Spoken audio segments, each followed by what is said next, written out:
Hello my dears, welcome back to Umaisia's YouTube channel. So first of all, a heartfelt gratitude ഞാൻ നിങ്ങളോട് പറയാണ്. Thank you so much for watching me, for listening my talks. നിങ്ങളുടെ ലൈഫിലേക്ക് അത് പകർത്തുന്നുണ്ട്, നിങ്ങൾക്കത് helpful ആണ്, നിങ്ങളുടെ ലൈഫിൽ മാറ്റമുണ്ട് എന്നൊക്കെ കാണുമ്പോൾ ഭയങ്കര സന്തോഷമാണ്, ഭയങ്കര അഭിമാനമാണ് എനിക്ക് ഫീൽ ചെയ്യുന്നത്. ഒരു എക്സ്പീരിയൻസ് എനിക്കുണ്ടായി 2-3 ഡേയ്സ് ആയിട്ട്.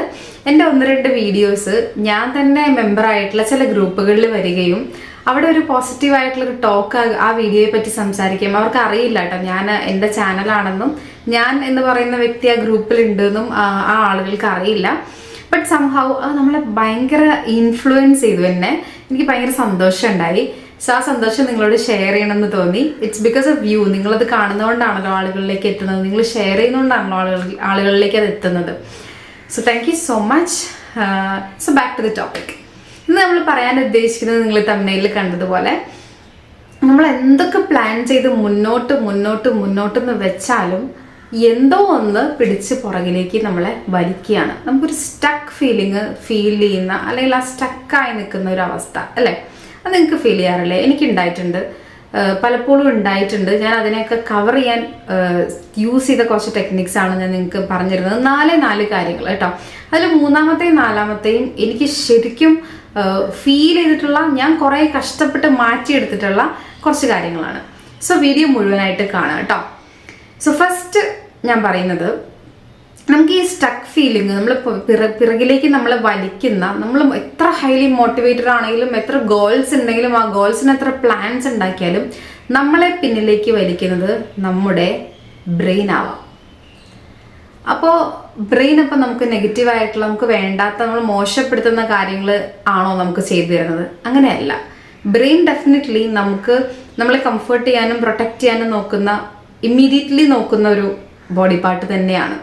പക്ഷേ സംടൈംസ് ഓവർ തിങ്ക് ചെയ്ത് കഴിഞ്ഞാൽ ഈ ബ്രെയിൻ ഇതുപോലെ സ്റ്റക്കാവും. അപ്പം എന്തുകൊണ്ടാണ് ബ്രെയിനിൽ ഇങ്ങനെ ഒരു കാര്യം നമ്മളോട് ചെയ്യുന്നത്, അല്ലെങ്കിൽ നമ്മളെ ഇങ്ങനെ പിന്നിലേക്ക് വലിക്കുന്നതെന്നും അതിന് എന്തെല്ലാം കാര്യങ്ങൾ നമുക്ക് ഓവർകം ചെയ്യാൻ പറ്റുമെന്നുമാണ് ഇന്നത്തെ video. So first one, comfort zone. So naturally നമ്മുടെ ബ്രെയിനിന് കംഫർട്ട് സോണിൽ ആയിരിക്കാൻ ഒരു ടെൻഡൻസി എപ്പോഴും ഉണ്ടാവും. അതായത് നമുക്ക് പരിചയമുള്ള, നമുക്ക് അറിയാവുന്ന ആ ഒരു എൻവയറമെന്റിൽ ഇരിക്കാനാണ് ബ്രെയിനിന് എപ്പോഴും ഇഷ്ടം, അല്ലെങ്കിൽ ഒരു ടെൻഡൻസി ഉണ്ടാവുക. ബിക്കോസ് നമുക്ക് അറിയാവുന്ന, പരിചയമുള്ള, പേടിക്കേണ്ടാത്ത, നമുക്കൊരു ഐഡിയ ഉള്ള, നമ്മുടെ ആ ഏറ്റവും നല്ല കംഫർട്ടബിൾ ആയിട്ടുള്ള സോണിനെ നമുക്ക് പേടിയില്ലാതെ ഇരിക്കാം. അതിനാണല്ലോ കംഫർട്ടബിൾ സോൺ എന്ന് പറയുന്നത്. കംഫർട്ട് എന്ന് പറയുമ്പോൾ കുറച്ചുകൂടെ ഡീറ്റെയിൽ ആയിട്ട് എക്സ്പ്ലെയിൻ ചെയ്താൽ, വളരെ സിമ്പിൾ ആയിട്ടുള്ള എക്സാമ്പിൾ പറഞ്ഞു കഴിഞ്ഞാൽ, നല്ല ചൂടുള്ള സമയത്ത് പുറത്തുനിന്ന് നമ്മൾ വന്ന് ടയേർഡായിട്ടിരിക്കുമ്പോൾ അത്യാവശ്യം നല്ല തണുപ്പിൽ ഒരു AC കുറച്ച് നേരം ഒന്ന് ഇട്ട് കിട്ടിയാൽ നമുക്ക് കിട്ടുന്നൊരു കംഫർട്ടില്ലേ? വി സോ ഹാപ്പി, ഭയങ്കര ഒരു സമാധാനം അല്ലേ? ഭയങ്കര ഒരു ആശ്വാസം കിട്ടും. തിരിച്ചും നല്ല തണുപ്പുള്ള സമയത്ത് നല്ലൊരു ബ്ലാങ്കറ്റ് കിട്ടി പുതച്ച് മൂടി ഒന്ന് ഉറങ്ങാൻ പറ്റിയാൽ, അല്ലെങ്കിൽ പുതച്ച് മൂടി ഒന്ന് ആ ബ്ലാങ്കറ്റിൽ കംഫർട്ട് ആവാൻ പറ്റുമ്പോൾ, that is also the comfort. ഇതിനെയാണ് നമ്മൾ കംഫർട്ട് എന്ന് പറയുക അല്ലേ? ഉണ്ടല്ലോ, ഈ കംഫർട്ട് നമുക്ക് ഒരിക്കലും ഗ്രോത്ത് തരില്ല, നമ്മളെ കൊണ്ട് ഒരു റിസ്ക്കും എടുപ്പിക്കില്ല, നമ്മളെ കൊണ്ട് ഒന്നും ഇവോൾവ് ചെയ്യിപ്പിക്കില്ല, നമ്മളെ കൊണ്ട് ഒന്നും എക്സ്പ്ലോർ ചെയ്യിപ്പിക്കില്ല. പകരം സ്റ്റക്ക് നമുക്ക് തരും.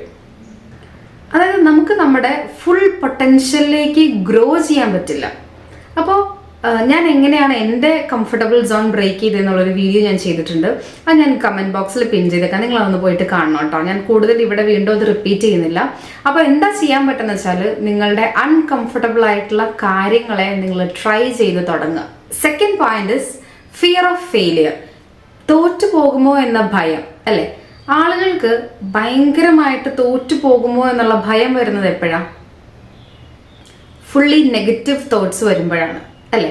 അപ്പോൾ ഞാൻ തോറ്റു പോകുമോ, എന്നെപ്പറ്റി അവരെന്ത് വിചാരിക്കും, എന്നെപ്പറ്റി മോശം വിചാരിക്കുമോ, എനിക്കത് ചെയ്യാൻ കഴിയില്ലേ, ഇങ്ങനെയുള്ള പേടികളും ചിന്തകളും ഉത്കണ്ഠയും നമ്മുടെ ഉള്ളിൽ ഇങ്ങനെ നെഗറ്റീവ് തോട്ട്സ് കാരണം നിറയുമ്പോൾ നമ്മൾ എന്താ ചെയ്യുക? ആ ഒരു കാര്യത്തെ പ്രൊക്രാസ്റ്റിനേറ്റ് ചെയ്യും. അതായത് പ്രൊക്രാസ്റ്റിനേഷൻ്റെ ഒരു വീഡിയോ ഞാൻ ചെയ്തിട്ടുണ്ട് നേരത്തെ.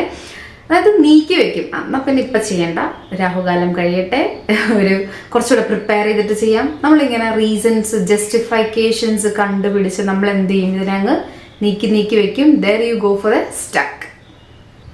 അങ്ങനെ നമ്മൾ ചലഞ്ചസിനെ അവോയ്ഡ് ചെയ്യും. Actually failures are the stepping stones to success എന്നാ പറയുന്നത്, അല്ലെങ്കിൽ സ്റ്റെപ്പിംഗ് സ്റ്റോൺസ് ഓഫ് സക്സസ് എന്നാ പറയാം. വിജയത്തിലേക്കുള്ള ചവിട്ടുപടികളാണ് നമുക്ക് എന്ത്, തോൽവി. അപ്പോൾ തോൽവിയോടുള്ള നമ്മുടെ കാഴ്ചപ്പാടിനെ നമ്മൾ മാറ്റണം. തോൽക്കുക എന്ന് പറയുന്നത് ഇസ് അക്സെപ്റ്റബിൾ, അംഗീകരിക്കാവുന്നതാണ് എന്നുള്ളൊരു അവസ്ഥയിലേക്ക് നമ്മൾ മനസ്സിനെ കൊണ്ടുവരിക. തോക്കുമോ എന്ന് പേടിച്ച് നമ്മൾ എന്ത് ചെയ്യും, പ്രൊക്രാസ്റ്റിനേറ്റ് ചെയ്ത് നീട്ടി നമ്മൾ വെച്ചിട്ട് നമ്മൾ ആ കാര്യം ചെയ്യാതിരിക്കുന്നതിനേക്കാൾ കുറച്ചെന്തെങ്കിലും നമുക്ക് എഫേർട്ട് ഇട്ടിട്ട് കുറച്ചെങ്കിലും ചെയ്യാൻ പറ്റിയാൽ അതല്ലേ ഇമ്പോർട്ടൻറ്റ്. അവിടെയല്ലേ നമ്മുടെ സ്റ്റക്കിനെ നമുക്ക് മാറ്റാൻ പറ്റുക. സോ എന്തെങ്കിലുമൊക്കെ നിങ്ങൾ ചെയ്യുക, പോസിറ്റീവായിട്ട് നിങ്ങൾ ചെയ്യുക. ആ ചലഞ്ചുകൾ നിങ്ങൾ ഏറ്റെടുക്കാൻ ശ്രമിക്കുക. തോൽവി എന്ന് പറയുന്ന കാഴ്ചപ്പാടിൻ്റെ നമ്മുടെ ആംഗിള്, അതിനോടുള്ള നമ്മുടെ കാഴ്ചപ്പാടിൻ്റെ ആംഗിളിൽ നിങ്ങളൊരു മാറ്റം കൊണ്ടുവരിക. നിങ്ങളതിനകത്ത് പോസിറ്റീവായിട്ട് തോൽക്കുന്നതും ഓക്കെയാണ്. നമ്മുടെ കാര്യത്തിൽ മാത്രമല്ല, ചുറ്റുമുള്ളവരെ തോക്കുമ്പോഴുമോ തോറ്റുപോയല്ലേ, കഷ്ടമായി പോയി, അത്രങ്ങ് വർക്ക് ചെയ്തില്ലേ, അത്രയ്ക്കങ്ങ് അതിനുവേണ്ടി ശ്രമിച്ചില്ലേ എന്ന് ചോദിക്കുന്നതിന് പകരം okay you work really well, നന്നായിട്ട് നീ ചെയ്തു, പക്ഷെ കുഴപ്പമില്ല, ഫെയിലായെന്ന് ഓർത്ത് വിഷയമൊന്നുമില്ല, ഞാൻ അത്രയും ചെയ്തല്ലോ എന്ന് നമുക്ക് മറ്റുള്ളവരോടും പറയാൻ പറ്റണോടാ. എന്നാലാണ് നമുക്ക് നമ്മുടെ കാഴ്ചപ്പാടിൽ മാറ്റം വരുത്താൻ പറ്റുള്ളൂ. നമ്മൾ തോൽക്കുമ്പോൾ മാത്രം ആ കാഴ്ചപ്പാടിൽ മാറ്റം വരുത്തിയാൽ അതൊരു ടോട്ടൽ സിസ്റ്റം ചേഞ്ച് നടക്കില്ല. So I hope you got the point. മൂന്നാമത്തത് നെഗറ്റീവ് ബയാസ്. അതായത് 100 പേര് നമ്മുടെ ഒരു കാര്യത്തെ പറ്റി പോസിറ്റീവ് പറഞ്ഞെന്ന് വിചാരിച്ചോ, ഒരാള് 101ാമത്തെ ആള് വന്നിട്ട് നെഗറ്റീവ്സ് പറയുകയാണെങ്കിൽ നമ്മുടെ ഫുൾ തോട്ടും ആ ഹ്യൂജ് പോസിറ്റീവ് അപ്രിസിയേഷനിൽ നിന്നും ഈ സിംഗിൾ നെഗറ്റീവ് അപ്രിസിയേഷനിലേക്ക് പോകും. നമ്മളിങ്ങനെ അയ്യോ ഞാൻ അങ്ങനെയാണെന്നാണോ അവർ വിചാരിച്ചേ, അയ്യോ എന്നെപ്പറ്റി ഇങ്ങനെയാണോ ചിന്തിച്ചിട്ടുണ്ടാവുക, എന്നാലും എന്നെപ്പറ്റി ഇവരിങ്ങനെ പറഞ്ഞല്ലോ, എന്നാലും എൻ്റെ എഫേർട്സിനെ ഇവരിങ്ങനെ കണ്ടല്ലോ, അല്ലേ, ഇങ്ങനെയൊക്കെയല്ലേ നിങ്ങൾ ചിന്തിക്കാറ്. ഞാൻ കൂടുതൽ ഇങ്ങനെ ചിന്തിച്ചിരുന്ന ഒരാളാണ്. ഭയങ്കരമായിട്ട് ഞാൻ ഇത്ര ചെയ്തിട്ട് ഇവർക്ക് എന്നെ മനസ്സിലാവുന്നില്ലല്ലോ, എൻ്റെ നെഗറ്റീവ്സ് ആണല്ലോ ഇവർ കൂടുതൽ കാണുന്നത്, അതിന് ഇങ്ങനെ ഒരു ആംഗിൾ ഉണ്ടെന്ന് I try to talk to people. ഞാൻ ഇങ്ങനെയല്ല ഉദ്ദേശിച്ചത്, എന്നെ ഇങ്ങനെ മനസ്സിലാക്കുന്നത് കുറേ പുറകെ നടന്ന് പറയാൻ ഞാൻ ശ്രമിച്ചിട്ടുണ്ട്. ബട്ട് അവിടെ ഒന്നും എനിക്ക് എന്താ പറയണേ, എനിക്ക് വേണ്ടത് കിട്ടിയിട്ടില്ല, എനിക്ക് റിസൾട്ടും കിട്ടിയിട്ടില്ല. പകരം ഞാൻ എന്ത് ചെയ്യുമെന്ന് അറിയോ, ഈ നെഗറ്റീവ് ബയാസ് എൻ്റെ കോൺഫിഡൻസിനെയും എൻ്റെ പോസിറ്റിവിറ്റിനെയും ഒക്കെ ബാധിക്കാൻ തുടങ്ങിയപ്പോൾ ഞാൻ എന്ത് ചെയ്തെന്ന് വെച്ചാൽ എനിക്കുള്ളതിനെ ഞാൻ ഗ്രേറ്റ്ഫുൾ ആവാൻ തുടങ്ങി, ഞാൻ പോസിറ്റീവായിട്ട് കാണാൻ തുടങ്ങി, ഞാൻ നന്ദി പ്രകടിപ്പിക്കാൻ തുടങ്ങി, ഞാൻ ഗ്രാറ്റിറ്റ്യൂഡ് പ്രാക്ടീസ് ചെയ്യാൻ തുടങ്ങി. അതിനെപ്പറ്റി ഞാൻ കൂടുതൽ പറയണ്ടല്ലോ, ഗ്രാറ്റിറ്റ്യൂഡ് പ്രാക്ടീസ് ചെയ്യുന്നതിനെ പറ്റി ഞാനൊരു വീഡിയോ ചെയ്തിട്ടുണ്ട്, നിങ്ങളത് കാണണം. So practice gratitude to come out of negative bias.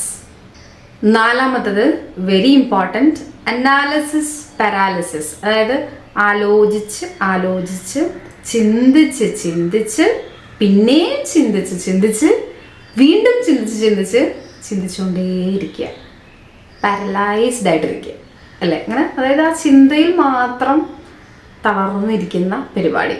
നമ്മൾ ഒരു ആക്ഷനും എടുക്കില്ലടാ.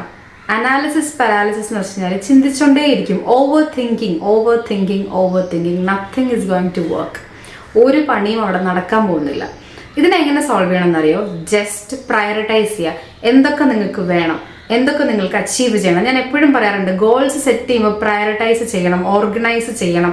എന്തെങ്കിലുമൊക്കെ ഒരു റാൻഡം ഗോൾസ് നിങ്ങൾ സെറ്റ് ചെയ്തിട്ട് ഇരുന്നുകൊണ്ടൊന്നും ഒരു കാര്യമില്ല കേട്ടോ, ഒന്നും നടക്കില്ല. നിങ്ങൾ ചെയ്യേണ്ടത് അതിനെ പ്രയോറിറ്റൈസ് ചെയ്യുക. ഏറ്റവും പ്രയോറിറ്റി കൂടുതലുള്ള ആ ഗോളിൻ്റെ സ്റ്റെപ്സിന് അല്ലെങ്കിൽ ആ പ്ലാനിന് വേണ്ടിയിട്ട് നിങ്ങളെ എഫേർട്ട് കൂടുതലിടുക, നിങ്ങളുടെ എനർജി കൂടുതലിടുക. അതാകുമ്പോൾ നമുക്കിങ്ങനെ അനാലിസിസ് പാരാലിസിസിന് വേണ്ടിയിട്ട് ഇരിക്കാനുള്ള സമയം കിട്ടില്ല. സോ ദിസ് ഈസ് ഹൗ ഞാൻ ഈ 2 പോയിന്റ്, ലാസ്റ്റത്തെ 2 പോയിന്റ് എൻ്റെ ലൈഫിൽ എനിക്ക് കുറേ മാറ്റം ഉണ്ടാക്കി തന്നിട്ടുണ്ട്. സോ നിങ്ങളും ഒന്ന് ശ്രമിക്കുക. ലൈഫിൽ സ്റ്റക്ക് ആണെങ്കിൽ, ലൈഫിൽ നിങ്ങൾ പിന്നിലേക്ക് വലിക്കപ്പെടുന്നുണ്ടെങ്കിൽ നിങ്ങളുടെ ബ്രെയിൻ